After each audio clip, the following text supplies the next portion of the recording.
Hello guys. So I was asked to talk about Serestia.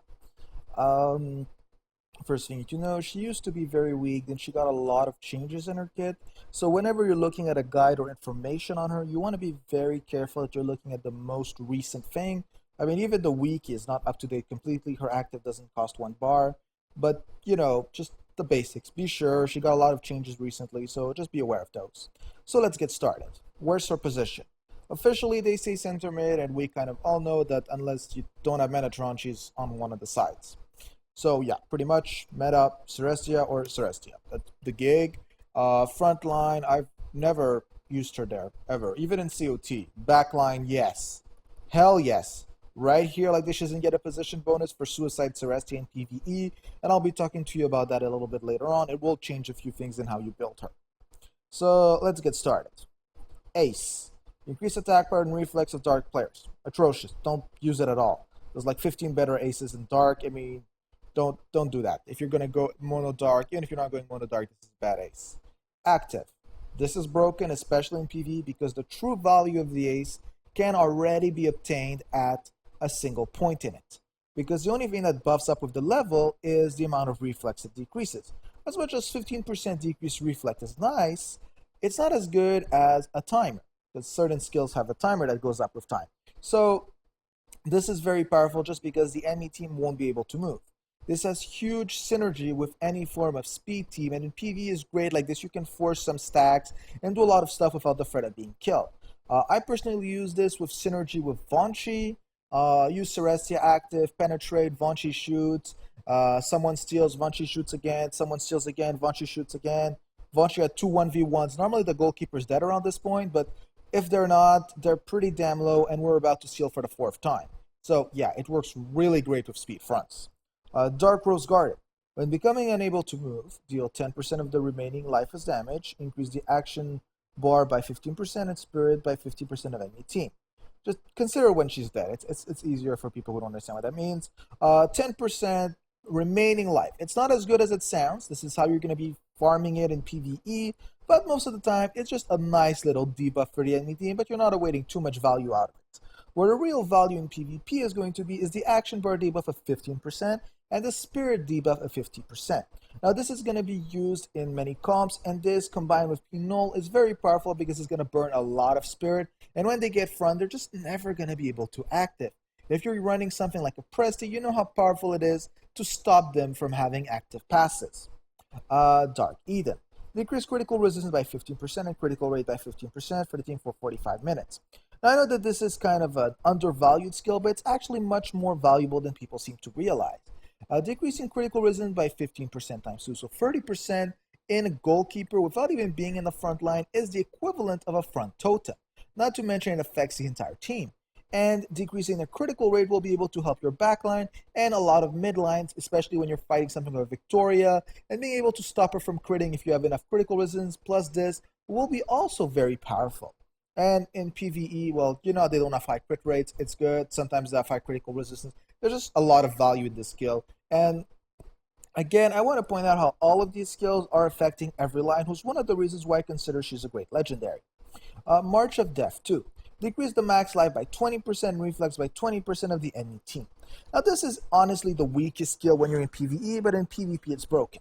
Now, in PvP, you will realize that she doesn't have any other reflex skills, so being 20% instead of the usual 30% will mean that at the very beginning of the game, you might lose the ball because of this. But reducing the max life by 20% is actually ridiculously powerful in PvP because it's a max life debuff. Again, giving a huge advantage to the striker front, especially fronts that run a lot of DR. This will weaken a lot their goalkeeper because it's added to it's minus to the buff. So for example, if they have 150%, they now have 130. So the least people use life buffs, the more powerful this skill gets. In PvE, it doesn't work like that, so this is pointless. The reflex in PvE is more powerful just because they don't have that many buffers, but you shouldn't really need her for that.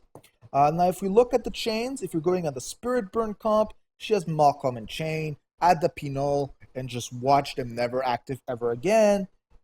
Perfect for Mono Dart. Okay, you don't have Metatron for it as though. Now, if you do have Metatron, well, there's a Friendship Scan Chain. So that also works great. If you're running some sort of duel or some sort of funky thing, She does have Yuri, who's still one of the best frontline totems for strong damage. Of course, this is in manual. There is an affection for Choi. I don't think they have great synergy, but why not? There's Bora. Unless you know what you're doing, I don't advise using her. Friendship, Jean's the exact same deal. Then we have Janice and Lucifer. Any reason you'd have Lucifer is for Burst Ace and Mono Dark, and Janice just don't. Fighting Spirit is actually a very good chain because it has, I can't pronounce his name. He's pretty decent in the Ardor. He doesn't have his E yet, but his skill are quite nice and have a lot of potential value. And then we have Alice. I don't think I need to explain the value of Alice and how she's being overused. Now, when we're looking at her stones, it's pretty easy for PvP. You go for Calm Icicle just for that increased speed because she either dies, giving you Dark Rose Garden, or she lives, activating Dark Eden. So, both cases, even if she dies, she still activates Dark Eden, so it's not that big of a deal. But I mean, in both cases, she's bringing value. And if she attacks on low life, she's either going to steal or die. So, really, it's great. It increases her attack power, increasing the chance of a steal, because you still do like those steals. Gives her speed when she's not holding the ball, because you want her to be holding the ball. That's the whole point of her skit, so it really works well with her. On the other zone slots, it's pretty much up to you, to be honest, but what seems to be the most common consensus is to do an Ardor Reflex, to do either a Dark Life or a Dark DR. I personally went Dark Life, but again, totally up to you. And then for the Prime slot, that's again either a Light Reflex, an Ardor Reflex if you're really waiting for a critical resistance build, especially if you Silk, it might work.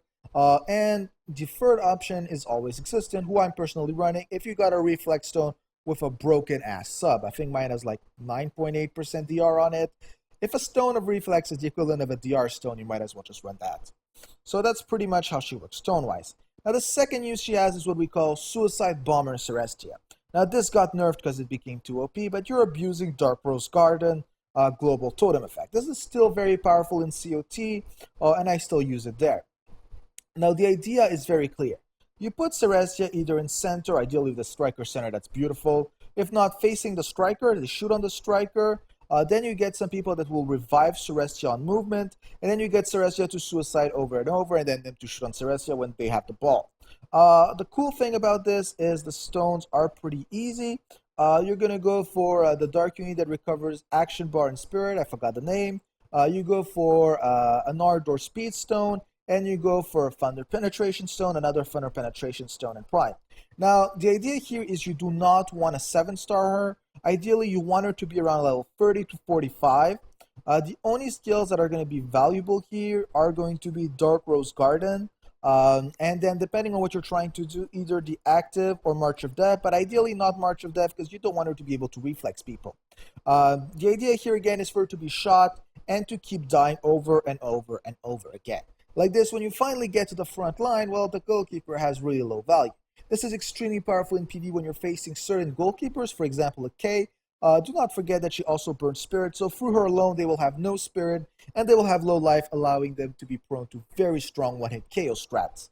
So this is one of the uses that she has. Again, don't max her out for this, and if you've already maxed her out, she's just not going to be as good in this, so you're going to want to remove the most survival totems. It then becomes a huge fiasco. So I hope this helps you guys understand the basics of how to run Serestia. If you have any other questions, comment, write them down in the comments below. Have a good day, guys.